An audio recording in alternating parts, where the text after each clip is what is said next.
So think of a word that adequately I already have it, but I know what I would say. Think of a word that describes the show. Friend zone. Yeah. Damn, we're little girls. We're such little girls. I wonder if we've synced up on everything. You know, like our cycles together, yeah.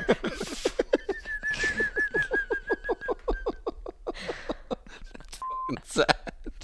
Can I do a two-part word? Yes. Yeah, Yes. you can say whatever you want. Yeah.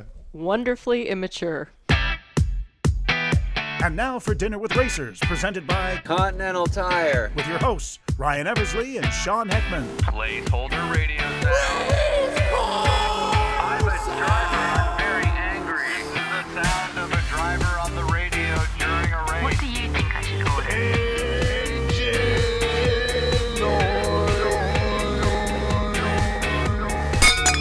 Welcome to Dinner with Racers. I'm Ryan Eversley, alongside my co-host Sean Heckman. That's me. I'm Sean. We're on day 30 of our cross-country round trip, about 8,000 miles and 20 different states, to bring you guys 27 dinners with racers. Yay. Yay! We met up with Shea Adam, who is a second-generation racer. Her dad, Bill Adam, was a very well-known sports car driver from back in the 70s, 80s, and 90s. And Shea has picked up where he left off, but on the outside of the race car by doing commentary and all sorts of different production things in the racing world. So Shea is most known as a pit reporter and occasional booth commenter for Radio Le Mans, which is the major radio and internet broadcast provider of a lot of sports car racing around the world. Of course, also in the IMSA WeatherTech Sports Car Championship.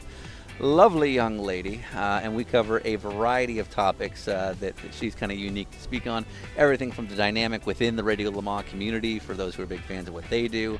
And of course, being a young and cute girl, she's obviously getting hit on constantly. We definitely cover that territory very, very well. And just a whole variety of things, everything from her dad to kind of how she manages her own life and if there's one thing to be said about Shea, it's the immense amount of studying and research she does from every event so that she knows her stuff going in, because she knows how many detractors there are in the world for what she does. So, with that in mind, we met up actually at her place, and we brought food to her from none other than BurgerFi, which is sort of a staple of Florida, isn't it? I think it's a chain everywhere now, but I had the BurgerFi cheeseburger, and it was fantastic. And you had a chicken sandwich. And Shea made us cookies. She did. They're lovely. They're still with us. And let's hear from Shea Adam. Once again, courtesy of Continental Tire. All right, we're going to start in 5, 4, 3, 2. So BurgerFi, huh? You go here often?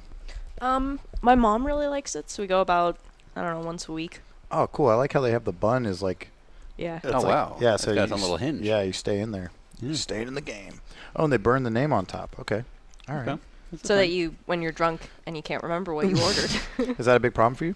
Not me, no, I don't drink, but, you know. You have wine. You said you had wine. I have it for when friends come over. Oh, okay. Boom. We're going Yeah. to get along fine. Mm-hmm. How do they spell your name when you go to like a coffee shop or a burger place like this? Miserably. Yeah. I've seen everything from Sean to just my order written out. Really? Because they don't know how to spell Shea. Yeah. Has anyone gone Chez? No, but they should. I don't think people down here are that cultured. Here in Fort Lauderdale? Yeah. Yeah. Yeah, we get an interesting mix of people down here where it's a lot of people who work on yachts Right. and then just Correct. tourists Okay. and cruise ship people. Sure. So, Oh, is this like the big cruise ship dock? Like people go here and then they're off to the Yes. Caribbean or wherever? yeah, it's a Nice. huge port. I mean, it's almost bigger than Miami. Nice. So, So it's like all just white people looking for culture and old Asians. and a lot of Russians. Oh, and interesting. We got like crazy European people coming over to jump on these cruise ships. Have you? You're an animal lover, right? Oh, Have yeah. you seen the movie? Is it John Wick? Yeah.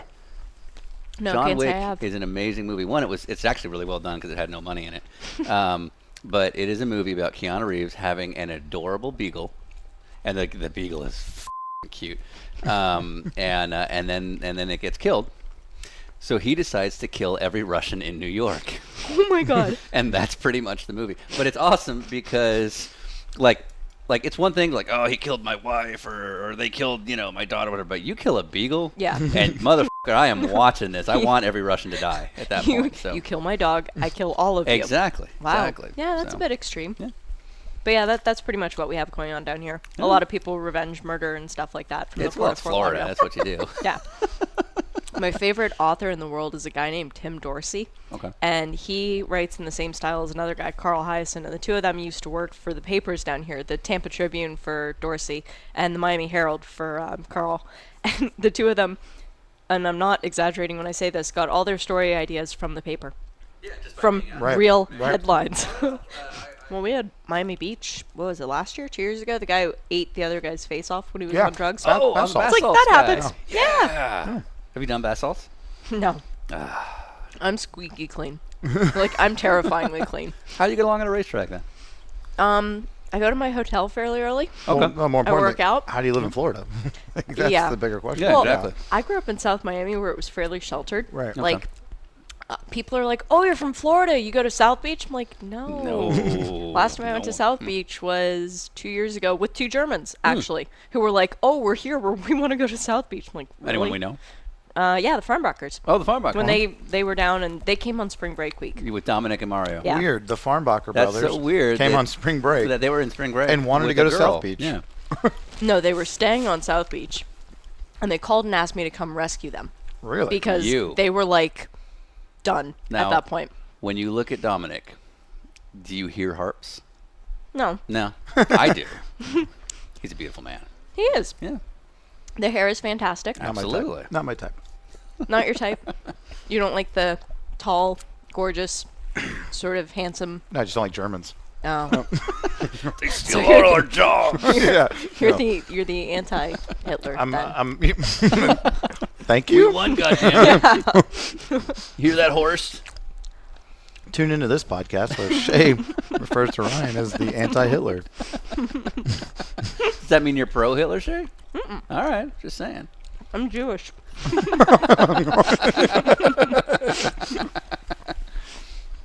How has your eating been? On Terrible. this trip? It's been so bad. That's the thing is people are like, oh yeah, you're getting all these nice meals with different people, and that's true. But there's days in between and trips in between, and we don't have time to let's eat properly or whatever. We're both so run down that we keep having to. We're like, we need coffee. So we stop and it's like coffee. Oh, let's get a donut while we're getting Yeah. coffee. And it's Yeah. like that's just downhill. Yeah. I completely understand. Yeah. Tim Hortons iced cappuccino. Right. Oh my God. That sounds good.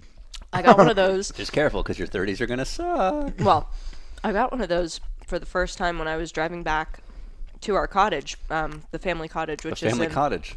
No, we actually do have a cottage. People, Is it really a cottage? yeah. Wow. It's 1,200 square feet. Do you speak Elvish? Yeah. How do the elves get along? The elves are a bit of a pain. We Yeah. had to kick them out. I mean, we've had the cottage for 15 years now, and I think we just got the last one out like 3 years ago, so it's taken some time. It's in the Shire, I'm assuming. Well, of course. Yeah. Yeah. But driving up to the cottage, it's 2 and a bit hours north of Toronto, so it's not an easy get-to place, which is good and bad. But I landed from flying back from England. The flight landed at like 9. I cleared customs by 11, and then I had to drive that drive plus jet lag. I was gone. I mean, it was game over. And I got in my Celica because I actually had my car up there. I drove all the way up Oh, there. wow. We know a Started thing the about summer. that. We know Yeah. this show. And I got in my Celica and made it to the Tim Hortons parking lot. And I said, I need to drive for 3 hours. Give me whatever will keep me awake. And the girl goes, oh, try our new iced cappuccino. I was like, done. So I took a sip and thought, this is not going to work. This is not. Hello. Right. And it worked. And it was There you were. every time I started to fall asleep, I took a sip of it. And now I'm addicted to the things. Well, we've discovered the ultimate solution. It's called ephedra. Yep. It's technically illegal. Yep. That sounds technically. like a drug. It is. Like Oh, it is. Yeah. It is absolutely banned by the FDA. But like a Except, commercial that you would see.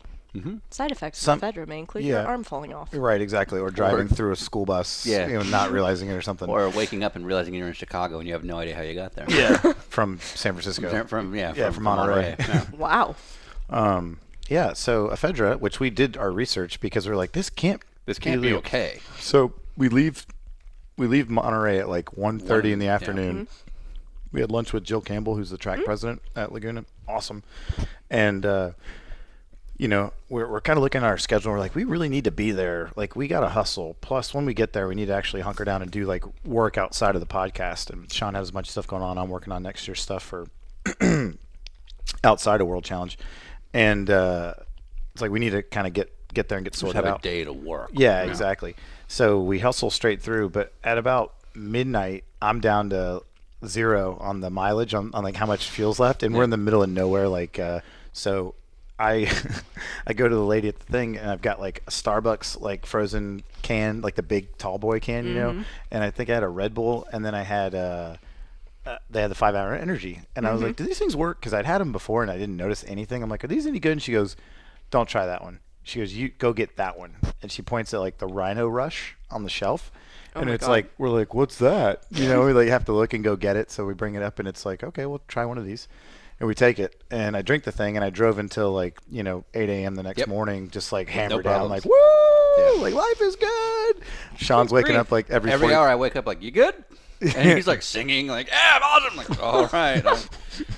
Like, at least I'll be asleep when we die. So we make it to, where'd you get in? You started driving in like? Somewhere in Wyoming. Wyoming, yeah. So now I'm like, okay, I probably need to sleep. And it's like things are starting to get weird. It's like the morning of the 24 hour after you've been up all night. Yeah. And you're like, wait, is it night or day? Like, Yeah. You know, and I'm telling Sean, I'm like, yeah, that Rhino Rush was amazing. Like, I was cranking like through the night, no problem. And I'm like, it says ephedra on it. Isn't that illegal? And he's like, what if it's like a box from the 90s that they were like, oh, we found this, we can sell it, you know? And so we looked it up, and it's like they're saying it's not ephedra, but it's like an ephedra extract, which is like their loophole they're trying to get through or whatever. I don't know. But Pretty it's sure it wasn't a good idea. yeah, it's definitely probably not good for you. So, as unprepared as we seem, we normally actually do a little bit of research on everybody we go to meet with and just make sure we kind of have our conversation points in order. And there's not a lot to be found on Shea Adam out there. No. Partially because you're young, and so your career has not been as long as a lot of the people that we've met with. And Publicly. Yeah. So we figured with today we'd probably take a very different approach with you. We'd kind of like I honest to God, you know, obviously you come from a racing family, but outside of your father, I don't really know anything about you outside of Radio Le Mans. That's pretty much been the main focus of my career, and I've tried to make it that way. But I have done other series. I've covered for Canadian TV as well. IndyCar with my dad. We were the first father-daughter team to actually do a broadcast, which was pretty cool. In the Canadian races? Yeah. Oh, cool. When they did the doubleheader in Toronto in 13, I think it was 2013. That whole season was kind of a blur after what happened at Le Mans. I didn't really process what was happening. Right. But we did that. I covered the Trans Am series on CBS Sports this year, which has been a lot of fun. That racing is really cool. But my point is, like, you're coming onto the scene, like, you weren't like a big karter or anything growing up? No. Really? I had a go-kart when I was little. A guy by the name of Benny Caiola, who's big down here, he gave a little go-kart to my dad to give to me. When I was about 5 or 6 years old, I think. And it looked like a Ferrari F1 car. It had Maranello written on the back wing. It was Honda powered. It was so cool. As it should be. And we lived in a gated community that was sort of a weird oval shape. Okay. And I would go out with my helmet on. Dad got me a helmet and everything and tuck my hair down in my shirt or whatever I was. And I would run lap times. And he would time me. And I had a little speedo on it. And one time I got up to 60 miles an hour. Yep. And our community was not that big. I mean, I was wheeling it through And the there probably corners. was speed limits there, I'm sure. Yeah, 15. But that was the point where my mom said to my dad, if you let her race, I'll leave. Oh, wow. Oh, Like, interesting. She's not going to race. So that was, the end of my career. And Okay. so That's the end of my career. I pretty much stopped karting at 11. Because I assume that presents a little bit of a challenge. Like you're coming in and commenting and doing a lot of pit work and whatnot. And it's, most people who are in sort of the broadcasting side either come from a very heavy broadcast experience or they come as former drivers or team personnel. And you're not coming from that. Can you put that Absolutely. I have no expertise on which to stand. Sure. I have nobody to say, well, she knows what she's talking about because she raced for She 10 did this years. or And that. Right. I don't even have the advantage that my dad has because he drove professionally drove forever, for right? 42 Yeah. years. Yeah. So that has been hard to sort of establish, but also nobody's questioned it because I do so much homework. Yeah. I mean, I live racing. So Yeah. I make it my job to know more, if not as much, as anybody out there who has done the same job. Because Ryan knows how to set up a car, but I might have seen the problem that he's coming into the pits with before. So I can reference, okay, the last time I saw something like that, it was because the brake rotor had actually come off and cut the wheel. Right. Maybe he doesn't know what that is yet, but, so I try to just... So you're saying you're smarter than Ryan? No. No, I think you did. No, Let's I'm start I there. would Let's agree go with there. her. I was using you as a generic driver. Sorry about that. And Oh, now I'm a generic driver. Yeah, no, from sorry. one end to the next. You're, Wow. you're, Jeez. you're hardly a Should I generic leave? driver. Like, No. I thought I was welcome here. But you've been around it your whole life. Just in case someone that's downloading this and they don't know who you are. Let me rephrase that. Just in case somebody actually downloads this, or any of them. First off, thank you. We appreciate it. Our joke has been that fans might not understand the workload that it took to make this happen. I don't think that's a might. by the way. It's Yeah. gonna be like, why didn't you go to New York and interview Bobby Labonte when he was there, or something like that. So, Why didn't you ask this question? yeah. I'm so tired. Set the scene for us on your dad's racing career. Anybody that really knows sports car racing definitely knows who he is. But let's say we get a crossover soccer player from Sean Johnson listening or something like that. Talk about your dad's career for a little bit. Well, my dad started racing when it was just a hobby for him. He'd always been obsessed with cars from a small boy living in Scotland and then moving to Canada. His love was Formula One and cars and just everything he could get his hands on, and his hero was Jim Clark. So that sort of launched him in. He used to go to races at Mosport when he could and watch the cars and was just enamored with them. But life didn't turn out the way he thought it would, because he went to school. He, graduated high school. He went to a community college sort of thing, got a degree in chemistry, and wound up working as a chemist in a factory up in Burlington, Canada. And when he finally could afford to, he bought his own Corvette and made it into a race car and started doing track days at Mosport. But not track days sort of as you would think of them now. Like, he would go with one set of tires for a season. So he couldn't wear them off. Yeah. And his big break came when he beat Bob Tullius. And Bob was amazed because nobody had beaten him. And so he said, okay, if I can't beat you, I want you in my car. So they became co-drivers, and that's where Dad's career sort of took off. But his first team was called Dead Bear Racing. That was his Corvette team. And we still have shirts from that, which is pretty cool. So we raced with Bob for years in Triumph. He won the 12 Hours of Sebring with Bob. And then from there, he went to the Group 44 Jaguar. He raced in... Jaguar. Yeah, well, I've That's how you say it. been trained by Hindhoff. So. Yeah, I can do it. We'll get into that. My dad. My dad's the same way. Yeah. He went and raced Rothman's Porsche Cup, which was sort of like the Super Cup of the day, but this was in the 80s, and he was racing against people like Ron Fellows and Scott Goodyear and Richard Spinard, and the three of them actually won an honor to go race at the 24 Hours Le Mans in a Porsche that was completely sponsored by Canada. So it was a Canada lineup, and that's actually the poster I have over my couch is from that race. From there, he went on, he raced, biggest thing was with Champion Porsche when they picked him up, and that became his real solid thing. He and Hans Stuck did that, and it's really funny when you're a child around Hans Stuck because you don't understand how inappropriate he is. Right, yeah. So people now who are like, wow, you grew up around Hans Stuck? I'm like, yeah, but I didn't get the jokes. I didn't know what he was talking about. Yeah, exactly. They very nearly won Daytona together. They did win Sebring together.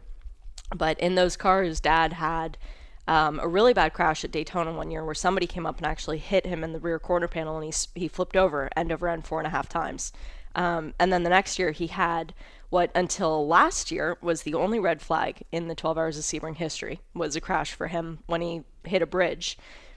Throttle stuck open as he was coming under that bridge in the infield. And it wound up being a pretty massive hit. But the owner of Champion is a man who is brilliant, Dave Mirage. Yep. And he's very superstitious. I So didn't know he that. thought if Dad got back in a car that was Champion, third wreck would be game over. Wow. So he said, Bill, I love you. You're But no. one of my favorite drivers. I'll keep paying you, but I don't want you to drive. I want you to be a part of the team in other Right. facilities. So from there, Dad sort of changed his trajectory. He did a lot of coaching, and then he wound up driving the Audi R8 Le Mans prototype, Right. chassis 405 in HSR, and he's very proud of that. Of course, you know the chassis number. Yeah. And he won a championship in that, driving with Doug Smith or Andy Wallace? with Andy Wallace, Yeah, Andy Wallace. and also it was with the team owner.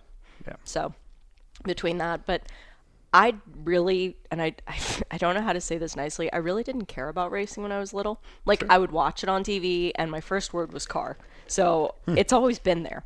But I sort of went through that phase where I was like, yeah, this is great, but, I've got soccer practice. Yeah. So That's it. I backed off of it. And then after I went to FSU, was miserable there because, as I mentioned earlier to you, Ryan, I don't drink. So I picked. And you live in Florida. Well, Right. there are 4 things that you need to be successful in college. You need to have time for studies, work, a social life, or sleep. Pick 3. Yeah. I gave up social life, so I got out of there with 2 degrees in 3 years. I mean, I was like, and I was so burnt out when I was done that my dad said, "Look, I'm going to Lime Rock. I'm driving. You can come with me. It's 10 hours from the cottage. Let's just do it. Let's give you a break." So I went with him to Lime Rock and ran into one of my friends there who I'd been friends with in high school, Dion Von Molka. I'm like, Right. "What are you doing here?" He's like, "What are you doing here?" Hadn't seen him in, I don't know, at that point, 5 years. And I sort of got reinterested in it there because suddenly it was people I'd met a few years before, but he was doing the commentary for ALMS at the time. And so that weekend I spent in the production truck and with everybody and sort of, feeling, okay, This could be Like, kind of I your like place. this. yeah, Yeah. this isn't so bad. And you're staying at the cottage. And I was staying at the cottage So at the this time. meant that you were developing a cottage industry. Boom! It happened. You're welcome. I raised my glass to you Thank for that you very one. much. So this was what, 2011? 2011. Yeah. Okay. At Lime Rock? Yep. And so you're just out of school. So you're like 21, 22. Yeah, I'm 21 years old. I've driven from Tallahassee to the cottage, spent like a week at the cottage, and then my dad's like, "Hey, let's go for a road trip. Come on." So I went with him anyway. Turned out to be a great race. Reconnected with people who I'd enjoyed spending time with before, like Pat Long, Yeah. who I always thought was one of the coolest dudes on the planet. And you can Oh, download yeah. his podcast right here on Dinner with Racers Yes. on iTunes. Oh, you got him too? Oh, I yeah. can't wait to hear He that. said Yeah. so much controversial stuff. Oh, I bet. That's his That's personality. his thing. Yeah. Yeah, he gets out of the He car loves and he's like, controversy. He "Wow, that wasn't- car was terrible." He wasn't wearing a shirt. It was really It was weird. very That strange. must have been And he's distracting got a whole for you. chest tattoo, which we didn't know about. It was Exactly. like, whoa, man. Was it the baby's name? Yeah, but Yeah. it was like But top it- to bottom. I mean, And like, this weird like yeah. calligraphy thing. Yeah. So it went from that to missing the next race because I think it was Road America. I was at the cottage. We don't have internet at the cottage. Yeah. We don't have phones at the cottage. We have radio. We don't have TV. So like we're out of it. And at that point, I think at that point we were still internet drive to the library No, it's to find Canada. out what's Isn't going that on. kind of the norm? Yeah, but some really, really rich people have internet at their have a cottages, phone now? and I Wow. hate Yeah. them. So man. I try to pick up Wi-Fi signal. Like I stand on our deck with my computer, like praying Come something on, will. give me something. Yeah. So this should be your next business venture. Is Cottage fire. is developing. Cot fire. Yeah, it's developing Wi-Fi for signals, cottages. Wi-Fi for cottages. It could be a new cottage industry. The problem though, and I like where you're going with this. It's Canada in general Yeah, that they has don't- this problem with Wi-Fi like They're everywhere. not business friendly. No, Okay. no, it's really They're socialists. I get it. it's the one problem with Canada. Really. The And they're one thing. anti-Semites. Yeah, but it's the one problem with Canada. That's the one I problem. can live as a Jew. I can live with the anti-Semitic problem. This is what we've started. Good job, Ryan. So is it okay to say that? Say Jew? Yeah. Like that? It's just the tone is what makes it a problem. If you say it like Cartman, it's not okay. Okay, Okay. 10-4. Well, so Yeah. if you have an Let's accent, say it's not if okay. we Yeah. Is that say what it you like mean? yeah. But I don't like. We can't say it like that, right? Like I can't go Jew. Why No, not? you're not offended. Okay. I mean, I'm not a very good Jew, but still. I didn't have a bat mitzvah or see- anything. see, Go I like- hang out with Germans. No. I'm half and half, so. So awkward pause. Mm-hmm. So you're Jewish and you're working at Corvette at not Mid Ohio. Yeah, Mid Yeah, Ohio. Mid-Ohio. That was the end of... I missed the next race, and it drove my mom up a wall because I couldn't find out what was going on, and so I'm pacing around the cottage. I'm like, is Lucas Lohr going to win? Is Lucas going to win? Is the Muscle Milk team not going to win? Is Dyson going to win? And my mom's like, shut up. We won't know until your father gets back. Right. Just breathe.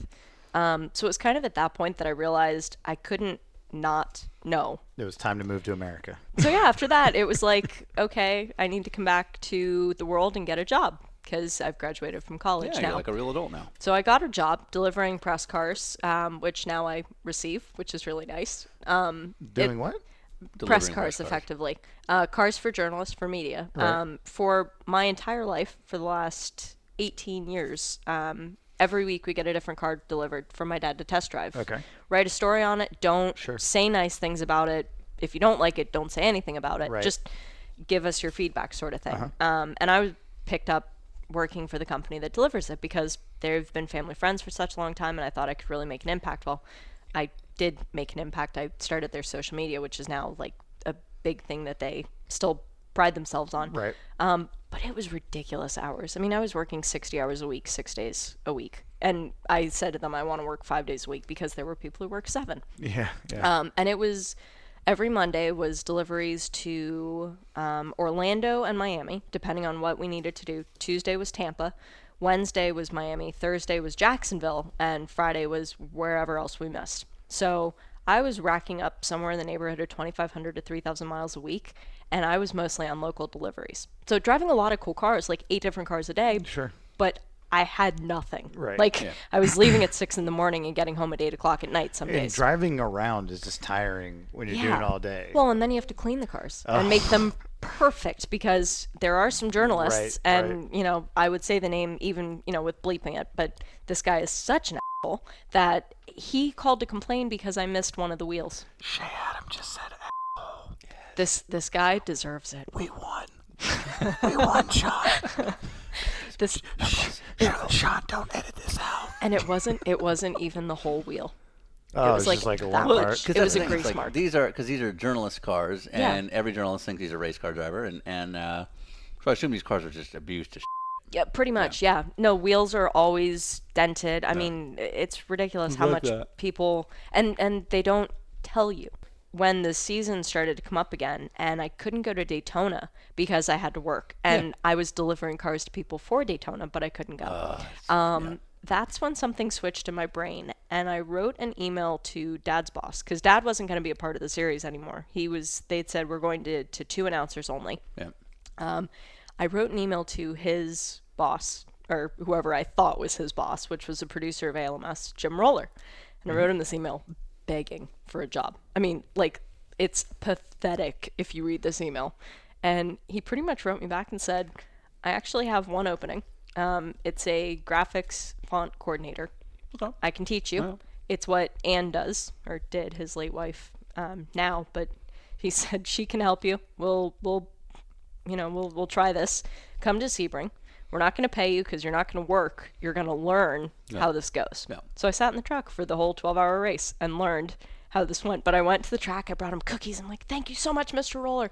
He said, if you ever call me Mr. Roller again, you're fired. It's like, okay. But graphics wound up being a different world. Yeah. And it was really hard because you couldn't be a fan. You couldn't watch you the have racing. To keep up and keep ahead of the next thing. Yeah. Chirons all together. And I was working on 2 different systems, a Chiron and a Viz and a Duet. So it was you're loading Chiron things and, in the hat and trying to get all the wording up well, ahead of time. we had guys to do the hat, thankfully. Andy was constant. He was there every week, and he had a bunch of different people. Jason and TJ were his number 2 guys who were there most of the time. But No, it's interesting because I have a semi-similar story, but with a very different outcome. So, it's me and 2 girls, right? And no. But And a lot of crying. When I was sort of full time in television, I was working on dramas and sitcoms and stuff, and I was like, I still loved racing and kind of wanted to go back to it a little bit. So I wrote Terry Lingner, who was running all the IndyCar productions at the time. still is. So when IndyCar came into Fontana, I was like, hey, can I do something just for the weekend. I don't need to be paid. I just want to see, I'm doing all this production stuff here in LA, but maybe there's a fit for me. And so he had me doing a very similar role at Fontana, and I didn't like it. The people that Terry surrounds himself were fantastic, and most of them are still there. But I did not like the fact that an entire IndyCar weekend went by, and I never left the trailer. No. I wanted to be in the action, Yeah. and that just doesn't exist. Well, I made a point. I skipped our lunch breaks almost every day, and then Yeah. Jen and Lisa were like, "Dude, we miss you. Yeah. Come back." But I would always go and walk the paddock, Yeah. and I would try and get stories because as font coordinator, you're in the morning meeting Yeah. with all the talent and the producer and the director and all that. So, it kind of became a point that Billy, who's still the director on IMSA, bless his heart, love that man, he would try and encourage me to ask the questions or raise the points that I wanted to do. Right.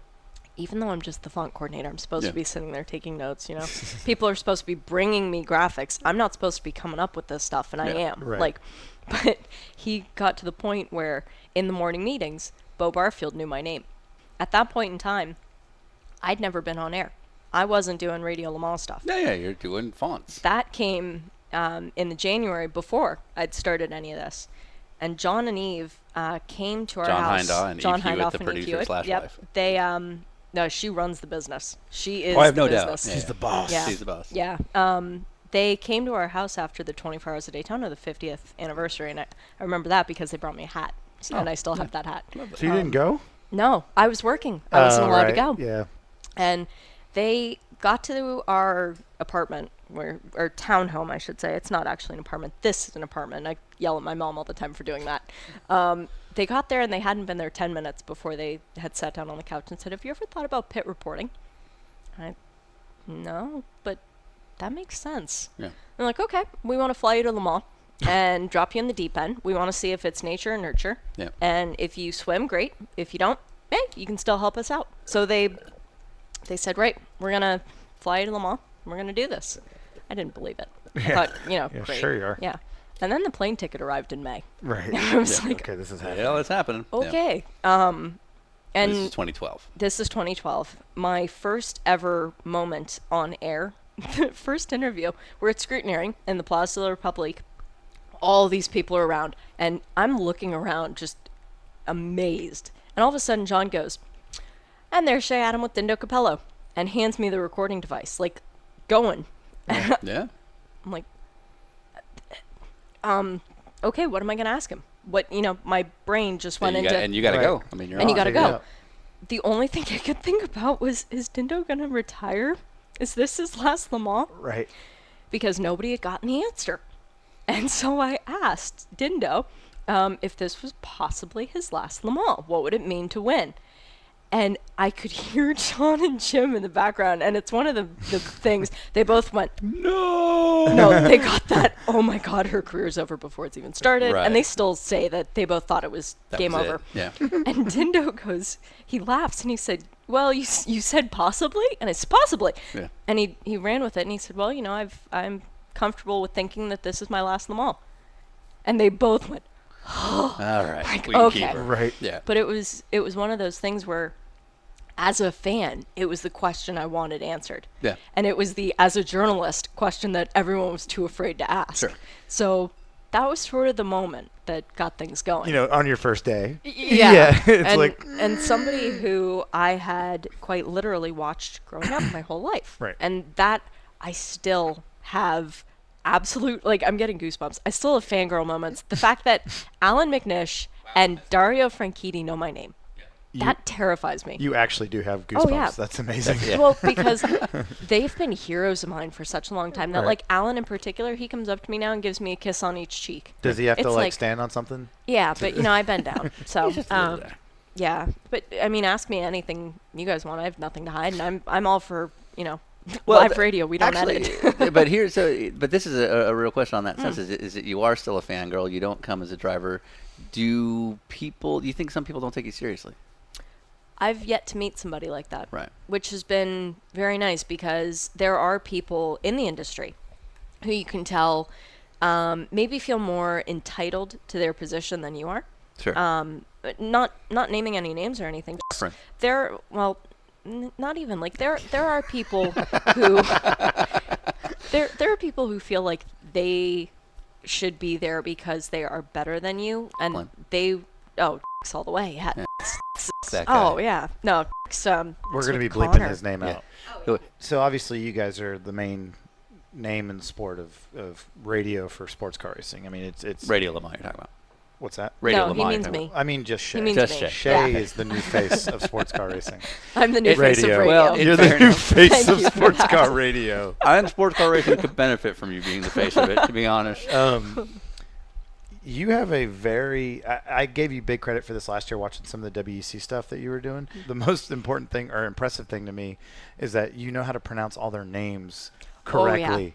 Like I'll think a guy's name is a guy's name, and then you interview him and I'm like, That's I had no idea. Stupid Like Americans. I'm trying to think of who it was. Maybe it was Andy Priaulx. Andy Priya? Yeah, I'm like, Yeah. it's Priaulx. Yeah, Priya. You know, something like that. There was another one you said once last year during WC, and I literally was like, I need to go read a book or something. I that's not what that guy's name was to me this whole time. Yeah. Have you seen the WEC video that's been going around about driver pronunciations? Drivers just trying to pronounce each saw other's that. names? Oh no, but Razzle dazzle DL. Oh yeah, I love did see that. Yeah, for But- sure. That's homework. You just do your work. You do your research. Who's the Yeah. hardest name to say? We actually had a Bonanomi? chart. No, Bononomi's not bad. It's fun, though. It is fun. We had a chart up on the wall a few years ago for Nelson Panciatici because so What? many people in our booth were mispronouncing it that Paul Trustwell sat there and wrote it out for in the middle of the night and actually did it, the phonetic way where there were dots in between where you should So take you a knew how to. break. Yeah, it was. I can't think of a name. One of the most fun ones to say is Renger van de Zande. I was gonna Yeah, say that. I was absolutely. just gonna say Yeah. that. He's my Yeah, favorite. it's fun. Yeah. Him and Shane Van Say Gisbergen. Van Gisbergen. Oh, he's an Ring awesome Van dude. Zandt. So, have you ever been accused, and this can be for like the whole Radio Le Mans bubble, of playing favorites for people that you guys interview? Because I know how it is. Like when I did a little tiny bit at MRN, and then when we're doing this stuff, I mean, we're going to the people we know the best for our first season, obviously. And when I was doing the MRN stuff, it's like, okay, I don't know anything about Gustavo Ackerman, but I know Tommy Milner pretty well, and he's Yeah. the next thing over. I'll talk to him. Yeah. You know what I mean?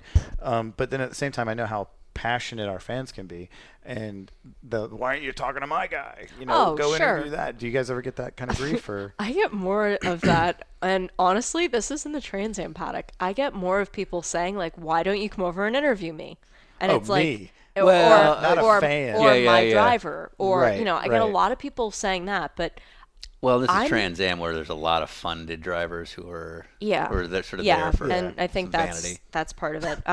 The actual perfect example, and I'm not afraid to use his name. Mel Shaw came over to me. Who? Mel Shaw, exactly. Yeah, he came over to me. He's a TA3 driver, and he's the oldest guy in the paddock. And he came over and said, just for those, just the strange occurrence that people don't watch Trans Am. "Yeah, Or no, TA3 or no, is the it's like the third tier down. It's the 325 horsepower classification where there's two different subcategories, and it's I'm already out. yeah. So it's the third. it's it's the third tier down, basically within the top one one race is format. TA. That's the main That's- class. okay. That's 800 horsepower Okay. beasts. The second one is TA2. That's Right. 550, and then you get TA3. Right. And then you have which Mel Shaw is Sauber F1 test driver.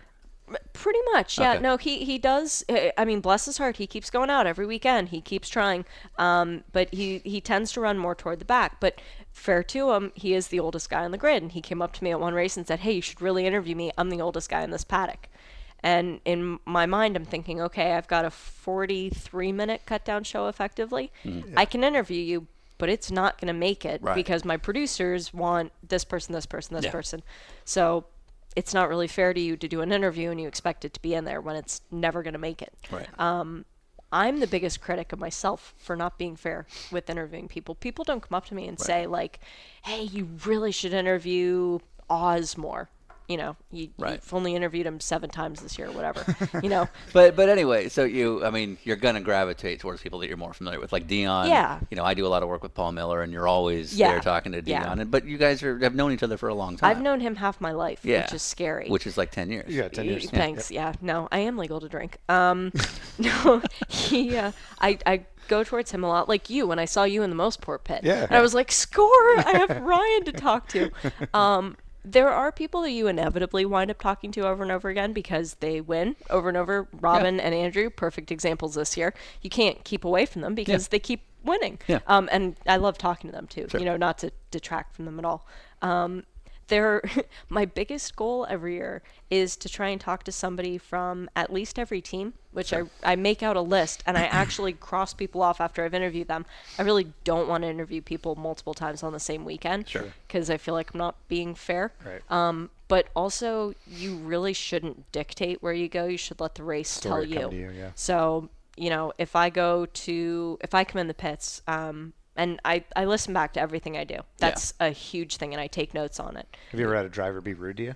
Oh, God, yeah. Really? Oh, yeah. Can we name some names? Oh, yeah. Richard Westbrook. What? No. No. Yep. It must have been out of, like, it's not normal, It was Le Mans 2013. right? Was that a And- bad day? Yeah. Yeah. It was when we lost Alan Simonson in the crash. Yeah. But the middle of the race, I went over to interview him about how the race was going. And he kept going back to the fact that he thought we should not be racing, that it was wrong, that he felt wrong, that, all this is going on. And I have Jim in my ear because Jim's in the booth. Right. And Jim said to me after the first question, oh boy. That was all he said. And I remember him saying that, which he didn't have to say because you have to push a button for it to go into my ear. Right. So he goes on through that, and I said, we're... I assume that's his sort of code of like, No. okay, can we change? No, Or it just, was him... I feel bad for you kind of It thing? was him out loud, like, going through the emotion Yeah. Okay. of, oh, we're in trouble. Yeah. So then I continued, and I asked him a follow-up. I said something about, we all feel that way. We all feel gutted. But given that we are racing and given that the race will go on and that it was his family's wishes to continue, what are your hopes to get out of this race? And he said, I just think we should finish, blah, blah, blah. And at the end of it, I just bailed. I wasn't going to ask him another question. Yeah, I wasn't no, going to absolutely. provoke Right. him anymore. And he turned and walked away. Yeah. He just flat out. Yeah, but he's not that guy. That's a Yeah, bad that was a day. bad No, day. Yeah. but I didn't interview him again until this year. Yeah. Because you were because- like afraid to go approach him, or he would Or because remember you're you? like, no. Screw It that was a guy. little of both. Yeah. Honestly, it was more of a, I really don't want him to remember having acted that way Sure. and then feel badly about it, Yeah. or, to completely not remember it, which would have been sort of almost worse. So, but when I went up and interviewed him this year, he was, couldn't have been a nicer guy. Yeah. And it was a bad day for everybody. I was gonna say But- that he gets a pass. Yeah, On that one. absolutely. So who's been rude that doesn't get a pass Repeatedly. because they were just being a douche? You're like, I interviewed this guy Bill Adam. It was awful. Christopher Haase. I tend to, Dion von Mulkey. I was going to say John Potter is extraordinarily sarcastic, which Oh, that's getting edited. No, which John I Potter appreciate. is an upstanding and It's gonna amazing go- gentleman. It's what I appreciate because He's so many awesome, people yeah. give you the bog stock answer Right. of does the he car care? is Yeah. the car's great, and I can go up to him and be like, so John, how are things going this season? The team's been gelling really well. It's your 4th year in existence. so He'll this be was like, like 2 years ago. well, it was Daytona the test this year. I did an interview Oh. with him at it was at the Roar, and I did an interview with had him, your and I phrasing said wrong. something about how the team is in its 5th year of existence or whatever it was. Sure. And he said, actually, I've been in existence for 30-something years, but the team's been around for this long, and it was just That's that- him being John. Yeah, that's not. It was yeah. every answer was a witty remark. And Yeah, I was like, that's how I he works. like that. Yeah. I really like Yep, that. yep. So that's not a bad thing, but that's a different thing. Right. Okay, so that doesn't But count. when you go to him, you don't know the answer you're going to get, Yes. which is Yeah. which makes him unique compared Yeah. to some of the Right. other guys. Sure. He's really, really good about that. I can't think off the top of my head of anybody who's just been flat rude, but there are always those people that Yeah. you see in the garage and you're like, oh, I really don't want to talk. Do you know Spence from Pilly killed a guy? So one heard one that. thing I've always wondered with sort of the dynamic in that environment is you use a lot of English phrases, and yet you grew up Canadian, and I've heard you say slippy. Yes. I'm like, the Americans don't say that. What are you doing? You pronounce things. Do you say aluminium? No, I say aluminum. Okay, good. No, okay. I'm proper on Is that so? Is that you trying to sound sophisticated, or is that Heimdall's influence? It's no, It's from your that's dad, isn't it? That's the way I was Yeah, raised. yeah, Ah, interesting. Garage is something garage. like garage. Yeah. Cupboard instead of like pantry or closet. Sofa, we normally use couch. Like there are just little nuances that have been different my whole life, and I do tend to say oot, but it's more prominent. I'm more forgiving of that because that's a Canadian thing. Yeah, But well, I'm and all saying those are Canadian we don't as well. we don't say slippy out here. They don't say slippy. Yeah, in they Canada, do. Do they really? Yeah. Yeah, a lot of Canadians speak Yeah. like they're English. Yeah, both my brothers are Canadian, and I still talk to them. Well, we're sorry. Yeah, I know. But the one in Canada, the one who lives up there still, when I Right. talk to him, it's like, wow, I forget how weird you guys talk sometimes. I can't believe I'm related to you. I don't know about you, but let's jump around a bit because Kendall had a great question for you. So we do this theme where the previous guest asks the next guest a question, and I think Tommy's question is a good transition I'm afraid. for us. It's not bad, and I'm sure it's one you can answer pretty freely. Before the question, he was very complimentary of your broadcasting and everything you've done in the sport. He was like, great job. Make sure she knows that she's been doing an awesome job with everything. And then he said, Shea's really like, she's by the book. She's very clean. So I'm going to ask her a question. I don't think she's going to answer it, but I want to know. He says, And we have a bet as to whether you're going to name names or not. yeah, I want to know in the paddock who's got the best pickup game and who's got the worst. And then I want names is what he followed it with. Best You pickup have to game? get hit on. Oh, I do. Yeah. No, She's like, I tend to ignore it a lot. Oh, Actually. absolutely. Embarrassingly enough, my high school sweetheart raced NASCAR trucks, but we were together before he raced, like anything legitimately. He crashed a lot. So my John West Was it Townley? John Westtown? no. All right. The handsome man. Go to your second name on that list, and you're probably there. But Well, I was going to say, what's her face? Brian Silas? what's her face? Well, yeah, that's what I was like. Was it what's Brian that? Silas? No. Was it Brian Silas? Jennifer no. Jo Cobb. No, Joey Coulter. Oh, yeah, you told me that. Yeah, the you one who told went me up that. into the fence at Daytona. Okay, but that's not Brian Silas, so you're okay. Yeah. No, but he's not racing anymore. Anyway, he was my first boyfriend, and then my second boyfriend raced Porsche GT3 Cup, who I did meet through the paddock, and that was Sean Johnston. And I do have to tell you guys that you're gonna love this story. I ran into him at Spain when I was doing the Barcelona 24 a few weeks ago, and things were winding down through the race, and I was running out of people in the garage to interview. And you guys are separated at this point. Oh yeah, no, we've been broken up for 3 years, I think. Okay. Like it didn't end well. I'm not gonna lie. Who got the kids? I kept his family, which is the weird part. I'm guessing you're a hit with parents, so I can Oh see yeah, that. oh yeah, I'm a shoo-in.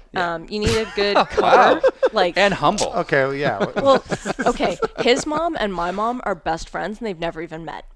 Like Okay. that's yeah. But anyway, But it's like hour 10 of the race. He pretty badly mangled the front of the Mercedes, bummer. and yeah, So my guys are like, okay, we need an interview. I'm like, John, where are your you? job. Where are That's you? your job. So brought him out, did an interview with him, and my last question was something about, you haven't won a race in 3 years.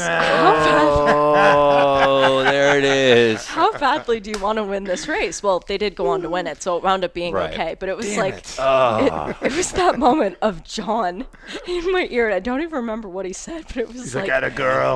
I'm so proud of you. So that's Yeah. like And- if somebody's going to learn from these podcasts, this is again why you date outside of the paddock. Yeah. So, worst game, I would say Gustavo Jacquemin, because he pretty much just stares at you awkwardly. Three-way high five. Yes. Did he just sit there and he's like, is he totally like rep 101, 102? Is he totally? Does he speak? What is he? No. Is he Portuguese? Colombian. No, he's Oh, Colombian. so is he Yeah. speaking Spanish? Is that they speak Yeah. Spanish? Yeah, Yeah. sure. They don't speak wrong with you? Colombese? Colombians. Well, a lot of people don't No. realize that Brazilians don't speak Spanish. I understand that, Yeah. but they actually do speak Spanish. Okay, well, the then I guess I Colombian was version right of because I Spanish. said Spanish. Okay, but I back to trashing Jacquemin, which is far more let's interesting. get into the. Like, so, just okay, what is so it? One of the questions we threw at Lally, and it was kind of a joke, but he answered it, so we just kept it going. Was if you could punch anybody in the face in the paddock, who would it be? And he was like, "Oh, Jacquemin," like no question. So Taylor Brothers didn't say the same? They named somebody else. they went a different direction. Yep. Really? Yeah, What's interesting in this is when it comes to praise and hate, Yeah. it's been a lot of the it's, same people. it's fairly consistent with like, who do you hate? This guy. And it's like the same 2 or 3 guys. Who do you love? This guy. Same 2 or 3 Yeah. guys. It's Yeah. really interesting to us. Universal. Well, So yeah. Jacquemin's bad game. I gotta know. Jacquemin, What do you do? Well, it was last year or 2 years ago. I can't remember. I think Probably it was 2 last years year. ago. Was it Yeah, last year? no, Oh, it was 2 years last ago. year. Okay. It was 2 years ago. You were right. What is this, Shank? I was standing there talking with K-Brew, And we're Okay. standing there, and the two of us are just there. And apparently Yachman walks out from the throughway and walks by very slowly This is the sound. This is how he sounds, by the way. and stops. And then turns and looks back and does another up and down. And Kelly goes, "You realize he just stood there for like 30 seconds checking out your ass." Hey. It's like, oh, that's nice. Hey. So, Did it work? no. No? No. Didn't hook up? Weird. Yeah, not my Weird. Yeah, he's not my type, unfortunately. Best Who's got good game? Yeah, Not who saying is it? anything had to happen, but who's But got like, good who game? are you like? like, Okay, okay. well played. Yeah. Well played, sir. And it can't just because it's like, Dindo Capello was awesome. Like, it can't be anything like that. Like, who's like, okay, that guy's damn charming. charming. Yeah. Who's the charmer? That's hard. No, it's not.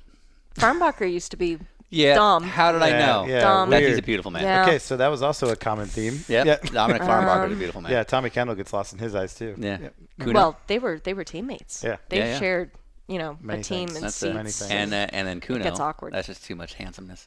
But Yeah. Kuno's married and has a kid. But he's a beautiful man. You got to He give is. us that. Yeah. Oh, he's a super athlete. You know that guy does triathlons for fun. He's perfect. I have no doubt. like he's We get insane. it. He must yeah, be stopped. Yeah, right. Yeah. Get it. Yeah. Well, he rides his bike down here sometimes because he has From Canada.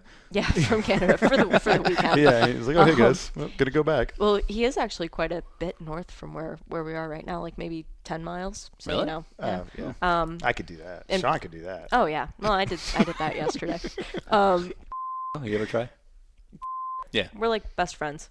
We're BFFs. He's in the Ooh, friend sliding zone. out Oh the yeah. friend zone. No, He's totally firmly friend in the zone. friend zone. Oh, Yeah. oh, wow, shutting it down now. No, Good. no, I no, like it's- it. He's in the friend zone. I get it. Pierre Caffer. Very Good much game? a charmer. Oh, I believe Yeah. that. That's a good Yeah. looking man, and the French That's accent. Do you have Netflix? I do, yes. What's in your queue? What is my queue? I haven't been on Netflix in such a long time. I don't even remember. Silicon Valley. Make it happen.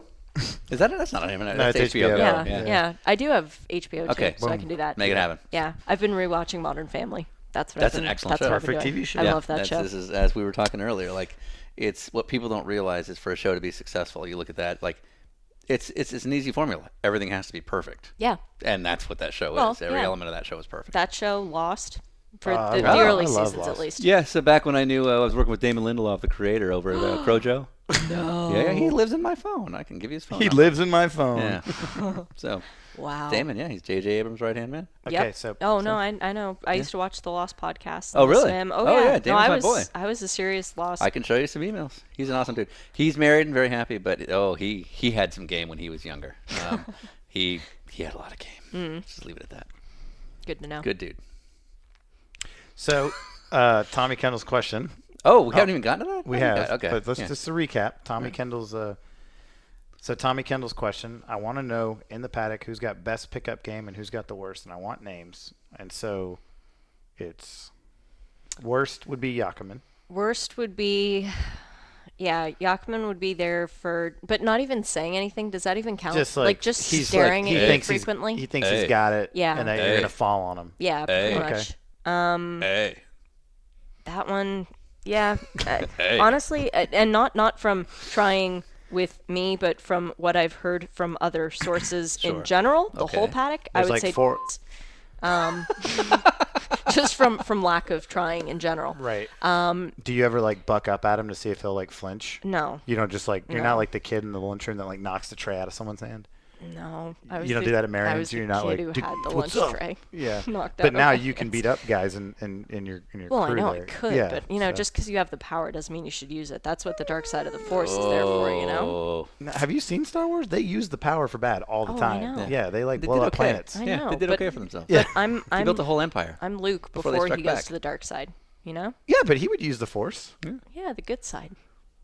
You said the dark side though. Yeah, but like obviously Luke goes to the dark side because this new movie he's gonna be the evil bad dude. Like that's totally gonna Shut happen. your mouth. Don't know totally this. gonna You happen. don't know ruining, that. You're ruining it for many people. Yeah. Who am I ruining this? Okay. Me, Shea Adam, me. I am the kid who in 7th grade brought my lightsaber to school because I took God damn it. lessons from a fencing teacher on Right. how to fight with the lightsaber. Okay. Like that was me. So, I'm a Star Wars nerd. I'm certified. Where's your cat? He doesn't live here. Oh. He lives Oh. with my parents. Oh, because I know you have a cat. Yeah. You gotta have a cat. Yeah. Yeah. His name is Patch. So Okay. what's his full name? Adams. Say it out. Or Bill Adams' cat Patch. Patch Say it. Adams. Patch Adams. There you go. Yeah, I got it. See, you can't say it without smiling. Doesn't it make you feel Or like a better judging. person? Well, I can judge. Yeah, Okay, so that's our pass-along question. that's our pass along question. And since we're already on the topic, tomorrow we'll be having breakfast with Liam Dwyer. Lucky. Wait, he lives down here? Oh yeah, He lives. he lives in Fort Lauderdale. Is it Fort Lauderdale? It was kind so of hard to get a some- read on him because So he lives in some weird adjacent city. We are going to eat breakfast in a city that's right next to here. I have to look it up because I find where it is. Oh, it's photos of my dog. What's in my? Here it is. Hold on, let me. We are going to the city of Tamarack. Yeah, that's not a city. Yeah, I know where it is. Is though. that a district of Fort Lauderdale? Tamarack. It's a general area. It's up near Speed Source, actually, I think. Oh, Is that okay. near here? I don't know. Yeah, not Yeah, far. remember Sunrise? Okay. I was saying that. Oh yeah. Speech So was that's around near there. here.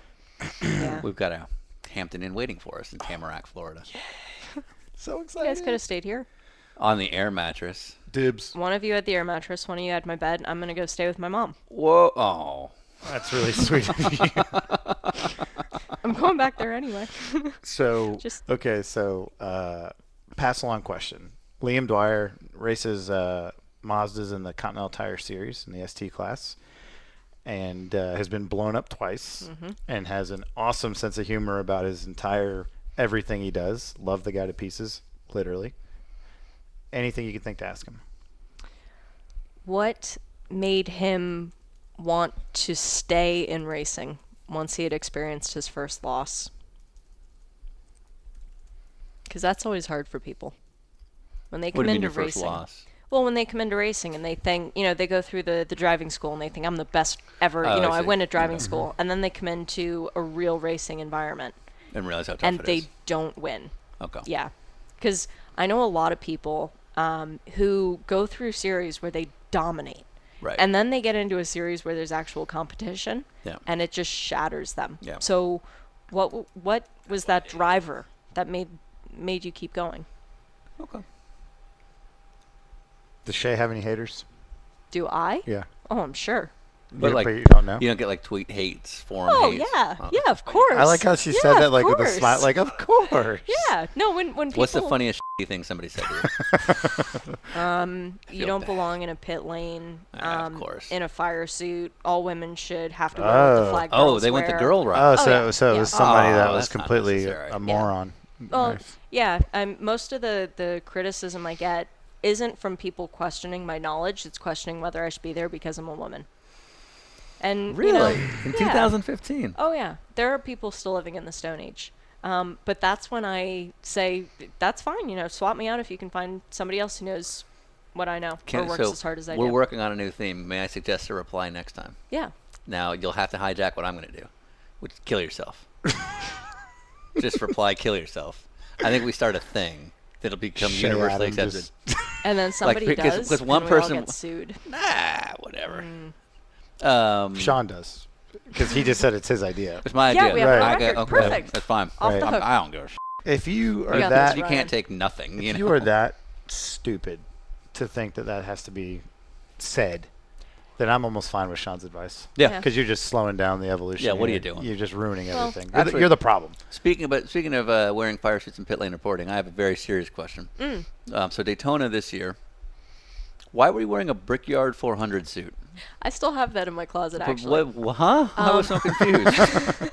It's even better. It's from 1995. Yeah, I remember seeing the logo. I was like, that's a weird thing. Yeah, it's one of my mom's fire suits Okay. that she got from doing a story, obviously in '95, where she was supposed to have a ride in the pace car or something like that. Okay. And she got to keep the fire suit. I don't even know if it's FIA legal in all honesty, but it was the only fire suit I had in the U.S. So whenever I needed to go into the hot pits, I would wear it, and Yeah. I wore it back in 2011 to look like I belonged. Sure. But I do have a beautiful, and this is a word that I'm going to say the British way, which confuses a lot of people and makes my mom really angry. Adidas, which is apparently how you're supposed to Oh, say is it really? Yeah, I've been yelled at both sides. Okay. I have a beautiful one of those suits that fits me perfectly and is Okay. not too baggy or too tall. Or and, whatever. It's actually a magical fire suit because it fits hindy as well. So How is that possible? it's magic. 'Cause- It's the magic fire suit. How have we come this far without any damn cookies, by the way? Oh, do you want me to grab I would love some yeah. cookies. Yeah, yeah. I'm just gonna put this out there that these cookies These are awesome. You made these yourself? Yeah. Yeah. I Like made from them. scratch I and made or them. What, 3 hours before you guys Yeah, got yeah, here? something like that. Something like that. Were these from a log, or did you you did the dough and the whole thing? No. They're from a log. They're from a packet. But I put in secret stuff to make Oh them wait, better. are Not these drugs. are these pop About to brownies? say. All right, this got No. good. I mean, I Bath salts. I started. Yeah. When in Rome. Damn, you figured me out. I started baking stuff when I was younger because I just wanted to lick the batter when I was little. Yeah, no, absolutely. And so I would make a thing of cookies and then not eat any of the cookies because I would just sit there and, like scoop the stuff in my mouth. It was really bad. Okay. So then it developed to a point where I'm like, I can't just keep making cookies and people expect people to eat them. I have to make them good.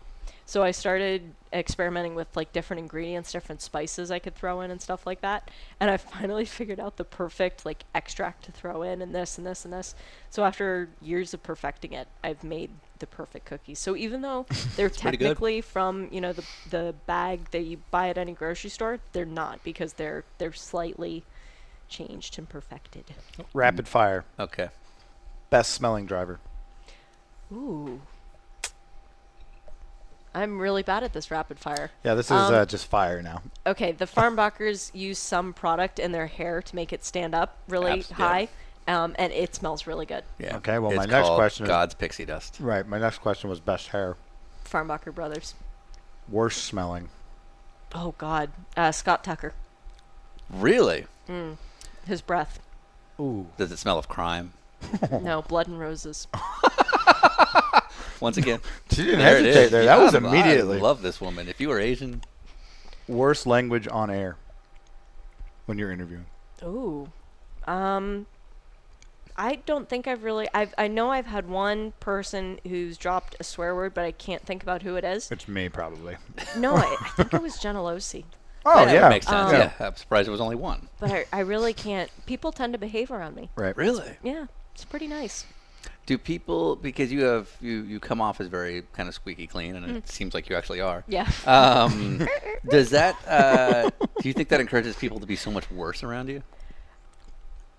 When they get to know me, yeah. Yeah. Yeah, because people understand that I have a very good sense of humor, and Right. sarcasm is my first language. Yeah. So once people realize that, they get so comfortable that they drop everything, and they reach levels themselves that they didn't know they had. Okay. So, yeah. Most awkward driver for interviews. I'm trying to think. There was somebody in Barcelona, I can't even remember his name, who Barcelona. gave yes or no answers to Yes. questions that were not yes or no. Oh, I love this guy. Yes. I'm already in. Yeah. Was it Kimi Räikkönen? No, even better. Even better. There was a guy who's from Slovenia or Slovakia, one of the Slovak countries, Sure. who pretended he couldn't speak English when his car had a massive crash, but then happily talked to me in complete sentences when his car had won the class at the end of the race. Oh, That guy. That's awesome. Yeah. But you don't remember who it was? I can't remember his name Okay. now. wow. Okay. He was a middle-aged guy, but It's weird. yeah. Inspirations inside the sport. In terms of journalism or driving? Sure. Yes. Okay, drivers, obviously I've said McNish and Dario. Yep. In terms of journalism, Hindy. I Yeah. mean, looking That's a good. at Gold, he's kind of the. You're working kind of under the gold standards. Hey? yeah. Yeah. It's I look up to him. Varsha, obviously. Yeah. Oh. When he and Matchett and Hobbs used to do the F1, I can Yeah. remember waking up early and watching those races with my dad all the time. Right. Yeah. So listening to them, and Peter Windsor when he used to Yeah, do sure, those as well, he was absolutely. really good. Do you know Bob Varsha was on our podcast? Yeah. And Sean called him an I did, in fact, call him an To asshole his on our face, podcast. yeah. To his face. Yeah. And That's the only way you could probably do it. Yeah. But yeah. I was- And Varsha appreciated it. Yeah. Oh, yeah. And the funny thing is, if you listen to it in our podcast, it's one of those things that kind of sneaks in there. And then Like- when we were listening to it, I'd forgotten I did it. Right, we Yeah, were listening so- back to it just to check over everything, and he said it. We both looked at each other and just started crying, laughing, because it's like I you called did Bob say a- that. I listened to him as a child. I have to throw in Brian Till, even though it's going to I inflate love his Brian ego. Till. Yeah. Brian So- Till is like it's going to inflate his hair. Yes. Yeah, that's Well, what's going to happen. let's flip this around. Who is the best at completely useless advice? just sort of takes you aside. You know what you should do? Here's what I would be. If I was you, I would be, and it's just And you're like, spouts dude, off useless Our information. lady, beat it. Justin Bell's pretty good at that. Yes! Again, the consistency from episode to episode. I hate to say it. But Oh, Yeah. God bless you. Okay. yeah, he's pretty good at that. And there were a few people in our ALMS TV compound who were very good at doing that, but they weren't people who had they were runners. Effectively. Right. There were people who were PAs. there for the weekend Yeah. who were running, who were like, if you want to be a pit reporter, you need to do this, this, and this. And I'm like, great, I'm doing graphics this weekend. Right. Yeah. Maybe one day. Yeah. Man, JB getting the call out. I like it. Yeah. I like this is a very open-ended question, and you're going to want more specifics. I'm not going to give them to you. Who gets it in the sport? Well, Porsche, obviously. Everywhere. WEC, they were 1-2 in the first sessions that were going on. I don't know where they are right now, but I would venture a guess that with an hour and 16 minutes gone in the first practice Oh, or whatever it they're is. at, They're at yeah, Shanghai. yeah. I would guess that they're pretty high up the charts. They dominated in Tudor this year in the GTLM. Not so much in GTD. But, they have their focuses elsewhere. I would, again, say that's not their fault. Because I would actually, being very Porsche loyal, I would agree. So Porsche gets it. I would argue that they don't get it on the livery design. You look at their throwbacks, though. The throwbacks are awesome. What are the Yeah. throwbacks? Like the Golf livery car. Is that a thing yet? They've been doing it in Europe. They just haven't done it On here. what? They did it in. There's actually a golf team. Oh God, I can't remember their name. But not the factory It runs guys. ELMS. No. Okay, Not I'm intelligent talking design I'm Yeah. talking thing. factory Yeah, they're cars. Porsche I intelligent get what they're design doing. sucks. Screw that. Your cars look like crap. You can't tell what they say. You can't tell what they say. They just Yeah. look like we made it white with some lines. It's funny to me that when Porsche this year at Le Mans had their 3 919s and they did a white, a red, and a black one, and when we saw a red and a black of the exact same paint scheme, it was like, oh my God! And you're like, no, you're just begging for a beautiful car to have an awesome paint scheme, and so a little bit of color makes it seem that way. That was the best car to win, in my opinion, because you have Hulkenberg, who's a stud, but he's not a sports car guy, Yeah. so he's outside coming in. And then you got Nick Tandy, who's not Who like, is a stud. He's a stud, but he's not like the typical factory driver. Like he gets into it with people, he's got opinions, and he loves NASCAR. Yeah, he loves NASCAR. you know. He's And then he's a stock car driver, and he gives some of the best answers. yeah, he's cool. I love Yeah. that guy. And then you got Earl Bamber, who was like you said, nobody knows his name, but Yeah. the dude's a complete missile. Oh yeah. You know, but they're like the new kids. Yeah. That's like the B car or the C car out of A, B, and C all being awesome, Well, but it's the C car. Porsche didn't think they would do anything. Yeah. The instructions they got was go out and run your race. Yeah. It wasn't, do this, we're running you strategy, you run this. No, it was go and see if you can win. And they set like the fastest lap Yeah. in history, the Nick- fastest stint Nick or Tandy something. had the fastest stint with Yeah. 319 as an average, Yeah. which is mental. Right. But yeah, I mean, Earl's actually a really funny story because when he raced Bathurst 2 years ago, won in class with another guy, Ben Barker. He's always very flirty as well. I have to give Ben credit. Ben Barker? Yeah, you have to give him Okay. credit. In a good, like, it's CF game.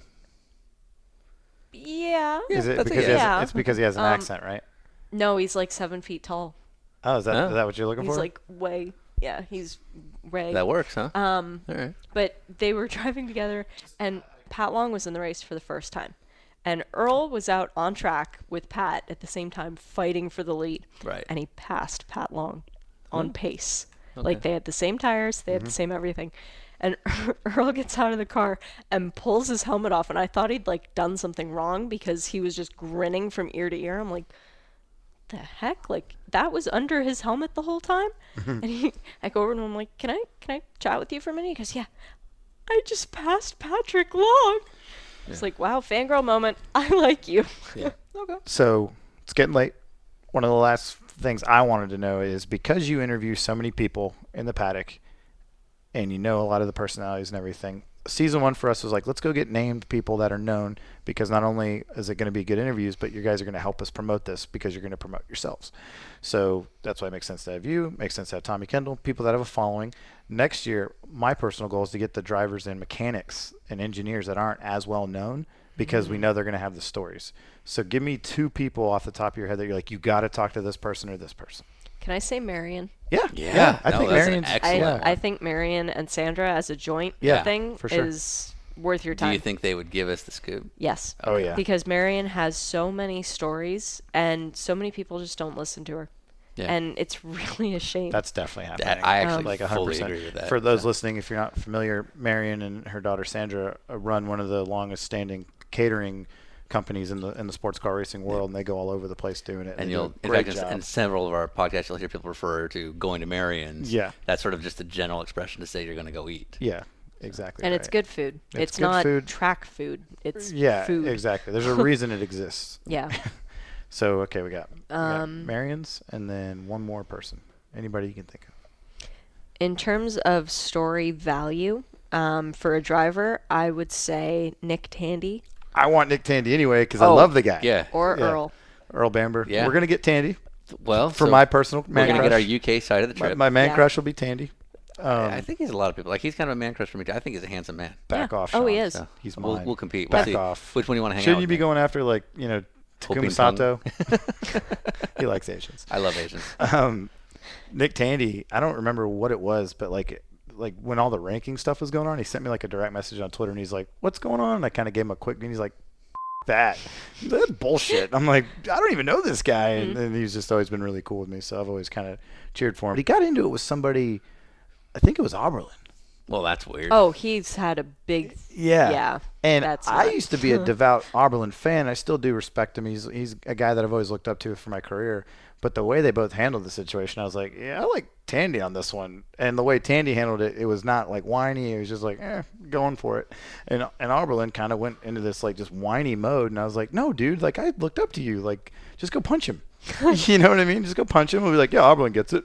You know, but I just love the way Tandy handled the whole thing. So he was definitely on my list. We just have to figure out a way to get to England. Well, if he's already on your list, Dial, Yeah. he's always a fun guy to talk to, and he's got a heck of a story that not a lot of people know. His family owns a chocolate factory, right?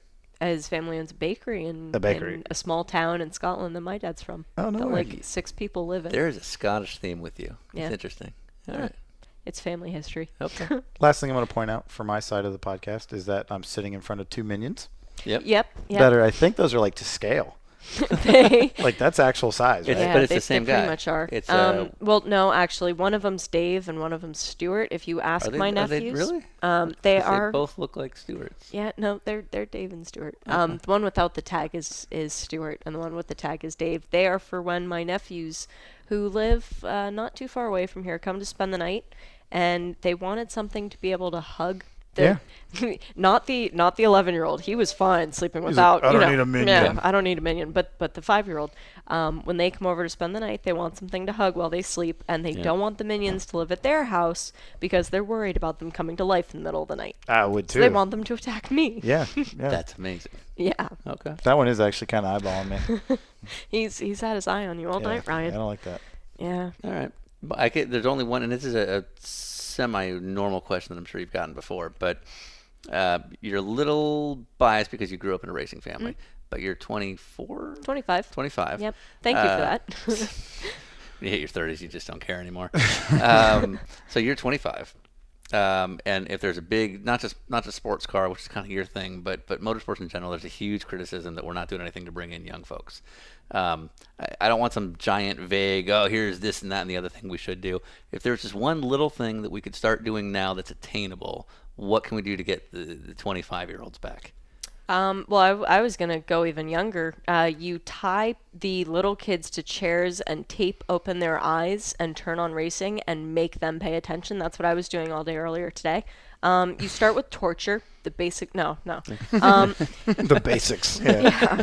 It's all about making it more attainable. So, for example, with Twitter, with my Twitter account, the whole thing has been, I have a hard card, but I've never seen, like, I started out knowing, why do I have this when normal people don't, and why does this get me where everybody else can't go? So I feel like I should show people what I'm seeing and experiencing. So that's why I got onto Twitter and started using that. To try and make that more of a thing that more people To can take do. you through the experience of what you're not seeing. Yeah, because in all honesty, there are too many people in the pit lane right now that don't need to be there, which is a big problem in Europe, less so here. Le Mans is dangerous, quite frankly. Because just everybody's got a hard card. There's so many people with the privilege of going down there who don't need to be, and those cars come in hot, the refueling, there's a lot of potential for stuff to go wrong. But on the other side of that, I feel like people should be given more access, not during the race, but before the race. And like doing autograph sessions is great, but there should be more driver availability. There should be more of a chance to actually talk to your heroes. Okay. So if I was running things, I would do it like the ALMS did with the grid walk and all that, and that IMSA has carried forward to keep doing in the WeatherTech Championship. But I just feel like people should not feel entitled and like, yeah, no big deal, Just won Le Mans, no big deal. Yeah, like. All right. Anything else we need to know about you? Anything else you want the world to just know? All our dozen. Well, okay, if you take out our parents, our 10 listeners. I am a massive Harry Potter nerd. Okay. That's probably See, you not like the something nerd things that anybody are would cool. get. You like Star Wars. Yeah, let's you like point out video that games. she's wearing a Simpsons t-shirt. You're wearing a I Simpsons did that just t-shirt. for you. Oh, that's I awesome. did that just for That's you, awesome. Ryan. Is there- Jordan Taylor actually has a Homer Simpson radioactive man or whatever sitting inside a Ganassi IndyCar tub in his kitchen, like to scale size. Oh, wow. Yeah.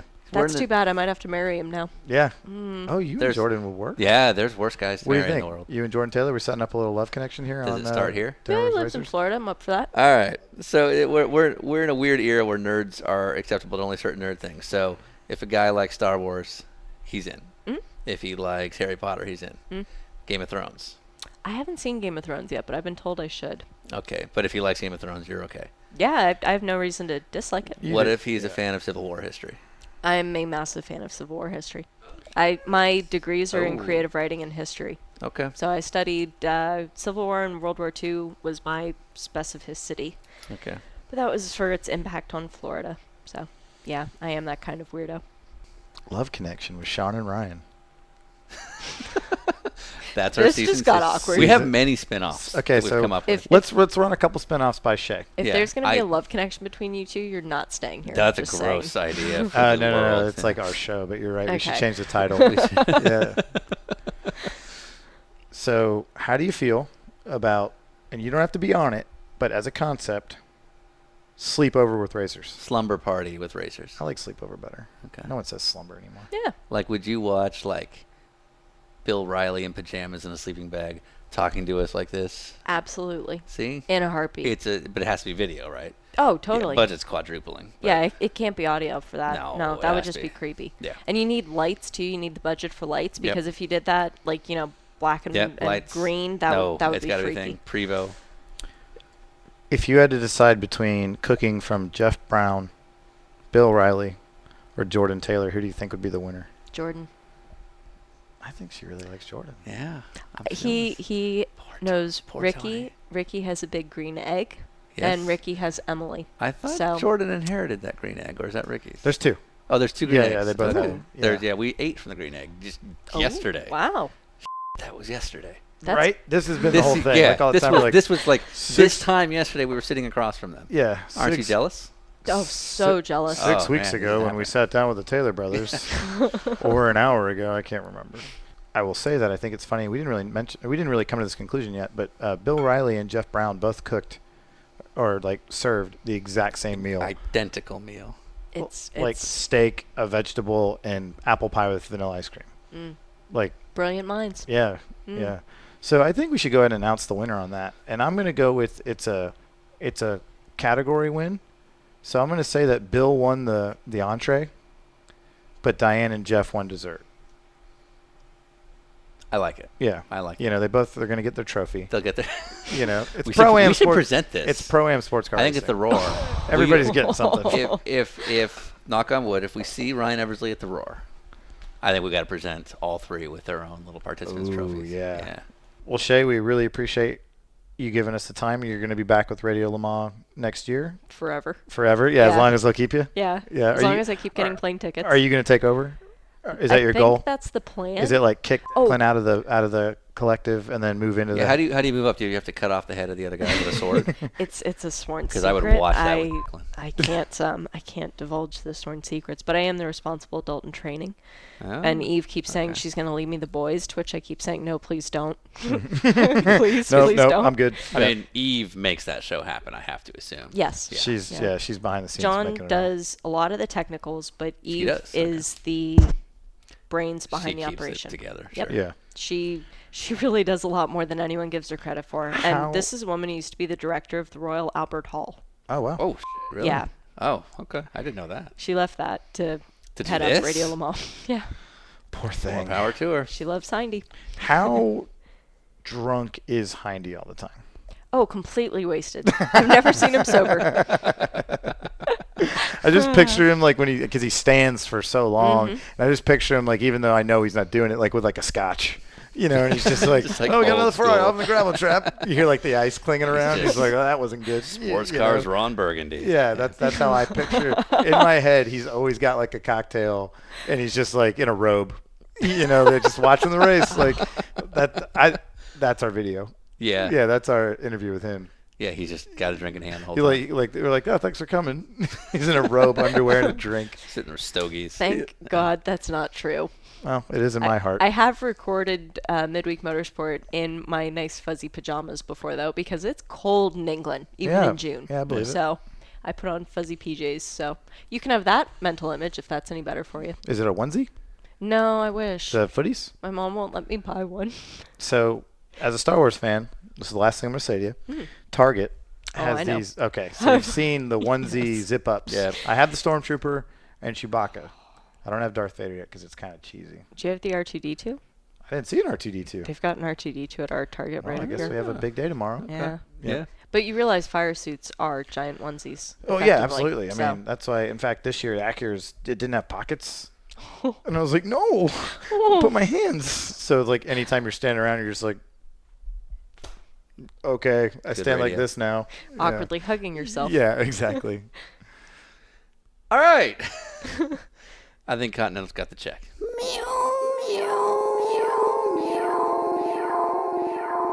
I'm finished.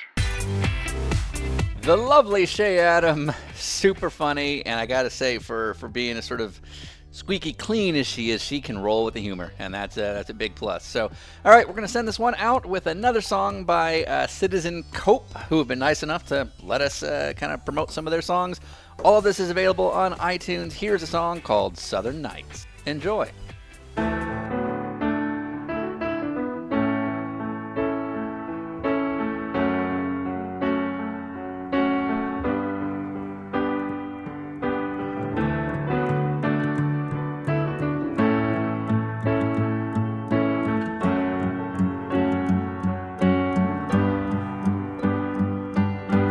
Southern night. Have you ever felt a southern night? Free as a breeze, not to mention the tree. Whistling tunes that you know and love so. Southern nights, just as good even when close your eyes. I apologize to anyone who can truly say that he's found a better way. It feels so good. It feels so good, it's frightening. Wish I could stop this world from fighting. La da da da da, la da da da da, la da da da da da da da da da da. Southern skies. Have you ever noticed southern skies? Its precious beauty lies just beyond the eye. It goes running through your soul like the stories told of old. Oh man, he ain't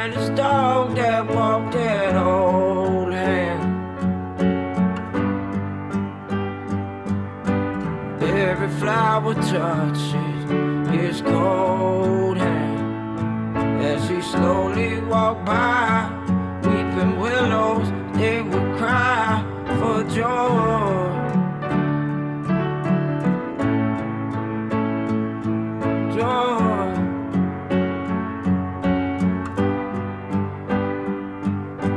Mystery, like there's so many others in the trees. Glow in the night, in the southern sky.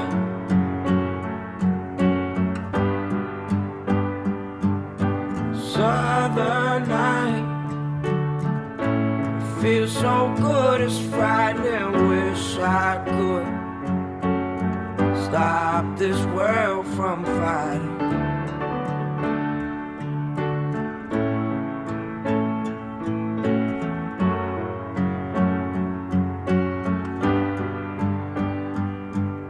Southern